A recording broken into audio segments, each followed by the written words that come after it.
Jangan lupa nonton sampai akhir video teman-teman, karena akan ada mini challenge berhadiah voucher pulsa. Stay tune teman-teman.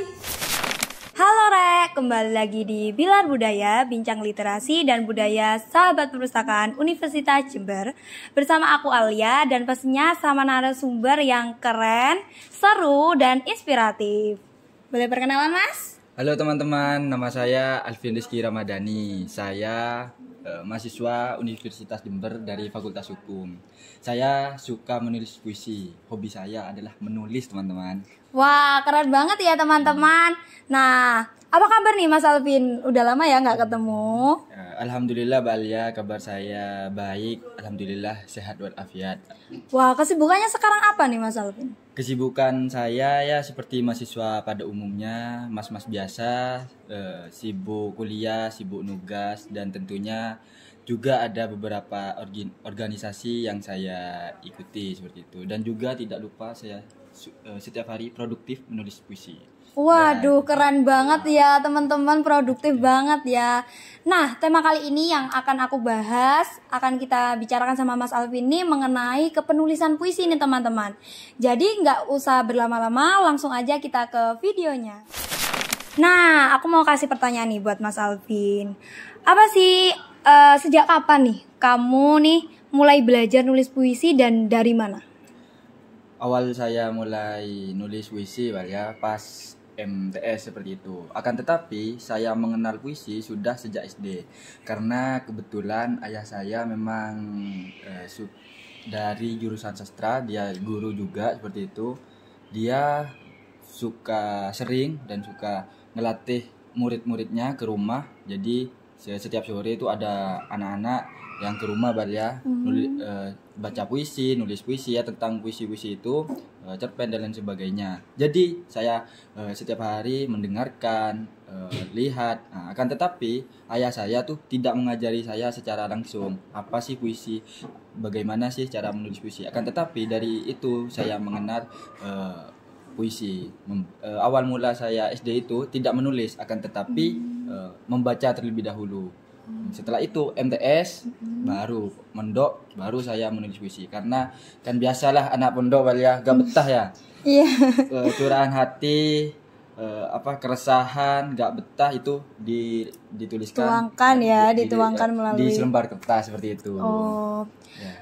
Terus gini, apa sih motivasi pertama kamu untuk nulis puisi nih? Selain itu tadi ya, yang boring ya di pondok, dan itu? Motivasi saya menulis puisi pada pertama kalinya ya yang seperti saya tadi jelaskan, karena tidak betah. Karena menurut saya puisi itu adalah rasa yang menjelma kata seperti itu. Jadi apa yang saya rasakan dituangkan dalam puisi. Dan perlu Mbak Lia ketahui kan di pondok kan tahu kan gimana culture-nya pondok, budayanya pondok itu ada ya sedikit pembulian lah. Nah, dari itu saya suka menulis. Menurut saya tuh apa yang saya resahkan, apa yang saya rasakan itu dituliskan di dalam bentuk puisi seperti itu. Wah, keren banget ya teman-teman. Nah, selanjutnya nih Mas Alvin, aku mau nanya lagi nih. Mengapa sih kamu tuh lebih tertarik ke puisi? Padahal nih karya-karya sastra kan masih banyak nih. Mengapa nih? Kenapa saya milih puisi? Karena menurut saya puisi adalah karya sastra yang cukup simpel daripada cerpen, novel dan lainnya. Karena dia cuma ya beberapa bait yang disatukan sudah menjadi puisi. Ya gitu. Karena puisi itu paling simpel. Apa yang saya rasakan sekarang itu langsung dituliskan bisa. Nah, kalau kayak cerpen itu kan masih mikir ide mikir alur dan lain sebagainya. Betul. Jadi puisi itu simple, lebih simpel lah daripada yang lain. Akan tetapi lebih ngena. Nah, dan saya dulu ya, kenapa saya yang waktunya pada zamannya kan itu ada anak-anak indie. Oh iya, betul banget. Di pondok dulu itu ada koran, itu isinya ada orang-orang indie yang nulisan puisi. Jadi saya terinspirasi. Sepertinya menarik. Nah, jadi saya mencoba menuliskannya. otodidak. Jadi saya belajar menulis puisi itu karena saya suka membaca dulu, entah membaca novel, entah membaca buku-buku puisi seperti Celana karya Joko Pinurbo itu saya sudah baca. Aku karya Khairil Anwar. Juga dulu ada novel yang mendorong saya sangat suka kepada karya sastra yaitu Laila Majnun. Kalian harus baca itu. Harus baca ya teman-teman. Laila Majnun itu bagus banget ya. Karena selain novel itu ada syair-syair Arab yang ditranslatekan kepada bahasa Indonesia dan itu menurut saya bagus banget. Itu menceritakan tentang kisah Majnun atau Kois yang tertarik kepada Laila, akan tetapi ada satu permasalahan di situ. Itu novel klasik kan. Seperti itu. Jadi saya tertarik pada itu dan coba saya menuangkan apa keresahan hati saya seperti itu. Oh ya, baik nih. Tapi kan Mas Alvin nih ya, puisi itu pastinya bahasanya itu kayak bahasa yang bermakna, penuh makna ya. Maknanya itu tersurat. Nah, pastinya tuh sulit kan cari kata-kata yang apa ya? Yang bermaknanya itu loh. Jadi bagaimana nih cara kamu buat mencari ide nih buat kepenulisan puisi kamu itu gimana caranya? Kalau kata ya, sebenarnya di dalam puisi itu tidak ada aturan khusus. Bahkan ada kayak Sutarji Kalzumbahri itu tragedi Sihka dan Winka itu cuma kasih Sihka itu apa ya, abstrak banget seperti itu. Jadi tidak ada kalau puisi itu kata-katanya harus gini, kata-katanya harus berima, gak ada. Bahkan Balia sekarang nulis apapun seperti aku ngapain itu masuk dalam puisi seperti itu. Jadi tidak ada aturan khususnya, tapi perlu diketahui bahwa banyak genre-genre atau aliran-aliran di dalam puisi seperti itu. Boleh dijelasin nih, genre atau aliran apa nih yang Mas Alvin ikuti atau apa yang kamu ketahui nih mengenai genre kepenulisan puisi? Pertama kali saya nulis puisi itu sukanya pada Dezawawi Imron, itu penyair Madura yang terkenal adalah pertama kali saya baca puisi teman-teman itu ada di Bukit Wahyu karya Dezawawi Imron. Nah, itu puisi pertama yang saya baca dan saya mencintai puisi dari situ juga. Nah, setelah itu saya coba baca punyanya Joko Pinurbo dan penyair-penyair lainnya. Ada juga penyair Madura siapa namanya? Kai Faizi dan saya mendalami, ternyata saya cocoknya pada genrenya Sutarji. Dia lebih memainkan kata seperti kata Tuhan, hantu, tekad, takut, perih, parah, rumah, remeh. Nah, jadi ada permain kata. Nanti di akhir video kita sajikan karya saya. Wah, jadi stay tune ya sampai terakhir ya teman-teman. Agar penonton tahu gimana sih contoh karya saya seperti contoh itu. Seperti itu. For your information juga teman-teman, Mas Alvin ini dari Madura, teman-teman, keren banget kan narasumber kita kali ini nih. Halo Madura. Sama Tretan. Sama. Nah, pertanyaan selanjutnya nih, kan Mas Alvin ini nulis puisi, pastinya adalah kesulitan nih. Apa aja sih kesulitan yang dihadapi Mas Alvin selama menulis puisi ya? Udah lama juga ya? Iya. Kalau pas kuliah ini Balia, itu kesulitan saya membagi waktu. Kan menulis puisi kalau saya pribadi ya butuh ketenangan seperti tengah malam atau apalah sore-sore nyenja kan. Nyenja. Ada seperti itu. Iya. Jadi kesulitan saya itu sekarang yang kuliah ini itu membagi waktu antara hobi saya yaitu menulis dengan kesibukan kuliah atau organisasi yang lain. Jadi itu kesulitan saya yang pertama. Tapi solusinya adalah kan kita kan kalau malam pasti nugas atau lain sebagainya. Nah, setelah nugas itu waktunya saya bersenang-senang menulis puisi ya. Nah, yang kedua yaitu kan kadang mengalami kebuntuan seperti itu Balia. Apa nih solusinya kalau buat kebuntuan nih? Pasti banyak banget kan ya mengenai masalah ini, pasti banyak banget. Kalau kebuntuan dalam menulis puisi, kalau kata guru saya itu Bapak Mahendra dulu di Madura, itu kebuntuan sebenarnya gak ada. Jadi apapun yang kita rasakan, yang kita lihat, yang kita raba, yang kita cium, itu bisa dijadikan puisi seperti itu. Seperti kata, misal ya, kata buntu, aku sedang buntu. Kayak itu bisa jadi puisi. Aku tak tahu jalan ini buntu. Kemana aku harus pergi seperti itu, dan itu bisa dijadikan puisi. Buntu, bantu, bantah dan lain sebagainya. Semisal kan kayak tadi Balia ada diksi terkendali, itu kan tadi kendala bisa dikendalikan. Itu kan berima seperti itu, bersaja. Jadi setiap kata bisa nih teman-teman. Semisal saya ingin mengasih bunga ini semisal ya kepada Mbak Alia. Akan tetapi Mbak Alia semisal alergi terhadap bunga, jadi gatal-gatal, itu kan bisa dijadikan ide. Semisal kayak sekarang saya sedang ruwet ngurus organisasi semisal ya, itu bisa dijadikan puisi. Jadi kata guru saya itu kebuntuan dalam menulis puisi itu mitos seperti itu. Jadi apapun yang kita rasakan itu bisa dituliskan dalam puisi. Dan solusi saya sekarang Mbak Lia, kalau mengalami kebuntuan ya, selain yang tadi itu tengah malam, kalau saya memang benar-benar stres atau benar-benar struggle atau itulah kan biasalah kan Gen Z kan ya. Self reward gitu kan ya. Iya, self reward. Apa nih? Mie ayam. Mie ayam. Mie ayam teman-teman. Ya. Self reward Mas Alvin ya.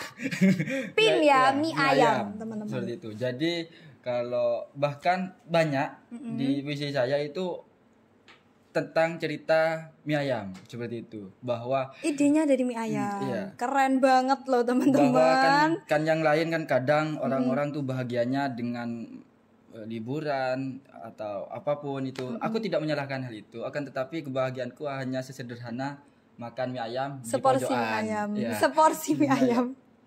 Lengkap dengan kerupuk. Es teh. Seger Seperti itu. banget ya teman-teman. Seperti itu. Oke, baik. Baik, selanjutnya nih kita masuk ke sesi terakhir pertanyaan nih Mas Alvin. Pastinya Mas Alvin ini banyak banget nih ikut lomba-lomba. Boleh disebutin nih lomba apa aja nih yang pernah diikuti atau yang Mas Alvin berpartisipasi di situ? Kalau lomba Balia dulu saya itu ikut porseni.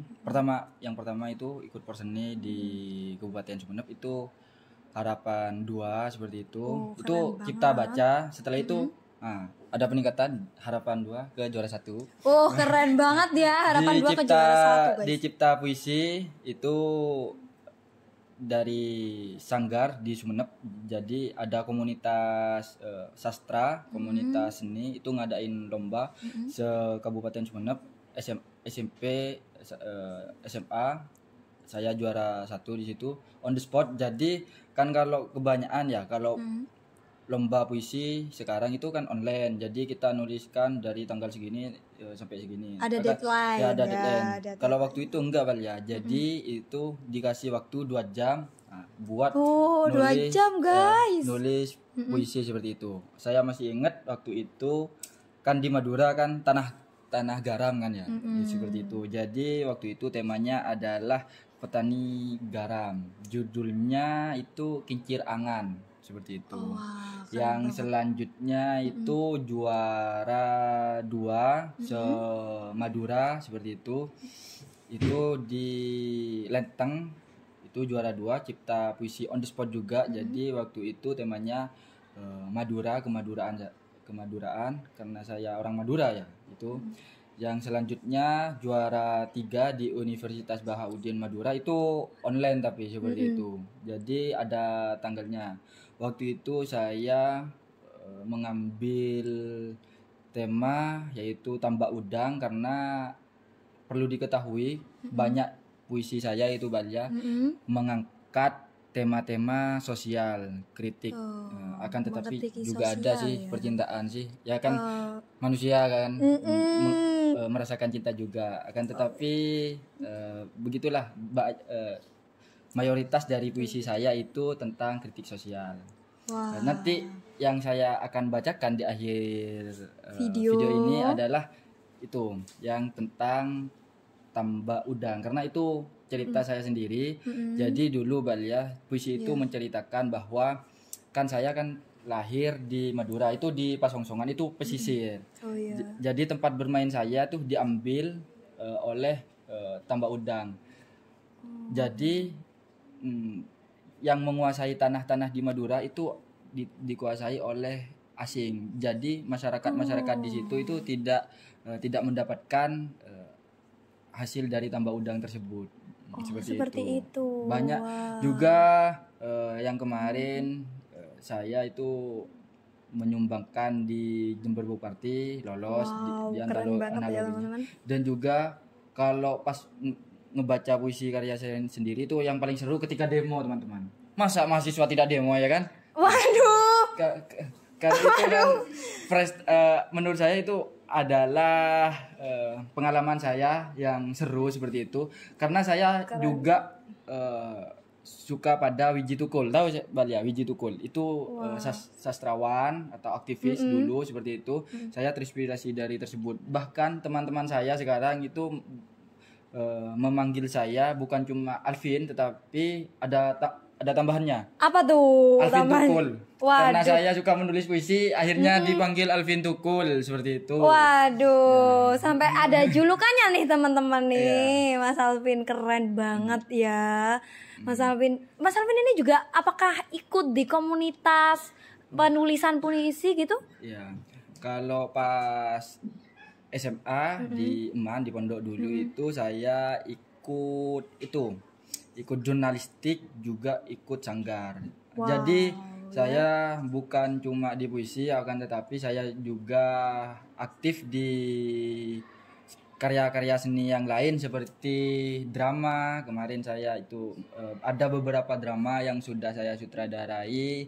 Juga ada film pendek yang juga saya sutradarai bersama teman-teman saya pas SMA. Nama kelompoknya itu Lebur Pictures. Jadi teman-teman saya itu membuat komunitas sendiri pecinta film. Alhamdulillah kemarin Mbak Alia udah beberapa kali sering sih ikut festival film pendek ya, walaupun lokal masih proses. Juga kemarin itu juara 2 di PENS Sumeneb, juara 2 tingkat nasional umum seperti itu. Jadi saya bukan cuma bergerak di puisi, akan tetapi cerpen, film pendek, drama yang intinya berkaitan dengan seni, tapi bukan seni musik. Karena kalau seni musik ya nonton pasti tahu lah suara saya seperti apa seperti itu. Wah, keren banget nih Mas Alvin ya. Wah, udah di sesi terakhir nih sama Mas Alvin. Nah, kali ini kita akan mendengarkan pembacaan puisi yang akan dibacakan oleh Mas Alvin. Jadi langsung aja nih. Tragedi anak petani. Duduk termenung aku di ladang dekat kandang, kering kerontang akibat kemarau tak berkesudahan berteduh pada rindang pohon siwalan. Aku anak petani menatap masa depan pada tanah sangkolan, hilang terhalang ilalang. Tempat bermainku dirampas, tempat menerbangkan layang-layang juga harapan. Pak Kopa eling sangkora ci penguasa deti maling semisket tidak aki. Pak Kopa eling sangkora ci penguasa deti maling semisket tidak aki. Memang tanah surga bagi yang kaya dan penguasa, bagi petani dan nelayan omong kosong belaka, berbantal sengsara, berselimut nestapa. Tanah moyang diambil perlahan, kering kerontang, tersisa amis, alam menangis, limbah-limbah menambah rasa bersalah. Lembah yang konon tenang, tinggal kenangan, mulai resak kami didesak. Di antara kami pergi merantau ke tanah seberang, merasa kurang menghamba di tanah orang. Di sini terdiam perceraian bukan permasalahan, karena hidup hanya tentang uang. Siapa yang patut disalahkan? Semoga Allah memberi pertolongan. Oke. Wah, keren banget ya penyampaian puisi dari Mas Alvin tadi, teman-teman. Nah, dapat disimpulkan nih bahwa puisi adalah rasa yang menjelma menjadi kata, di mana puisi adalah tempat menuangkan ide, kritik maupun saran yang kita miliki menjadi sebuah karya sastra nih, teman-teman. Dan idenya itu teman-teman dari manapun ya Pak ya. Betul banget. Bukan cuma cinta, tapi banyak idenya seperti itu. Iya, betul banget nih Mas Alvin. Nah, sampai di sini nih podcast Bilar Budaya kita nih. Jadi saksikanlah episode berikutnya dari podcast Bilar Budaya. Dan stay tune ya selalu di YouTube-nya Sahabat Perpustakaan Universitas Jember. Baik, sekian dari aku. See you. Jadi pertanyaan mini challenge kali ini adalah, Siapakah role model kepenulisan puisi dari Mas Alvin? jangan lupa dijawab teman-teman.